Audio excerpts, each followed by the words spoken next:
Первый класс, как бы сильно ребенок туда не хотел, это всегда стресс. Задача родителя – позаботиться, чтобы он как можно мягче перенес смену обстановки и стал частью коллектива. Несколько рекомендаций вам в помощь. Научите ребенка быть частью общества. Для этого нужно развить в нем несколько качеств, важных для каждого первоклассника.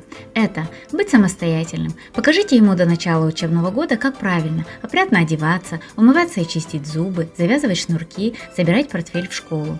Однако помните, будущий школьник должен понимать, что он всегда может прийти к вам с вопросом или попросить помощи. Быть дружелюбным.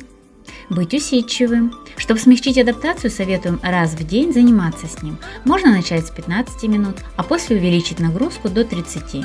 Все это должно проходить в игровой, непринудительной форме.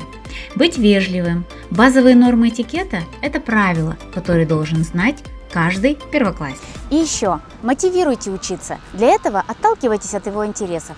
Если ваш сын или дочь, например, увлекаются конструированием роботов, расскажите ему, что для этого нужно хорошо знать математику, а в старших классах – физику, химию и биологию. Рассказывайте позитивные истории из своей школьной жизни. Не делайте акцент на оценках. Ни в коем случае не пугайте школу. Покупайте школьные принадлежности вместе со своим ребенком. Пусть малыш сам себе все выберет. А придя домой, не прячьте их в шкаф. Дайте их ребенку, чтобы малыш привык к новым для себя вещам. Погуляйте с малышом возле школы, так он быстрее привыкнет к новому месту. Начинайте жить по новому распорядку дня.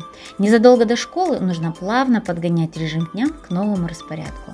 Для этого подружите малыша с часами. Еще больше информации вы можете узнать на официальных сайтах и пабликах областного учебно-методического кабинета Управления образования Акмолинской области, а также обратиться за помощью к педагогу-психологу вашей школы.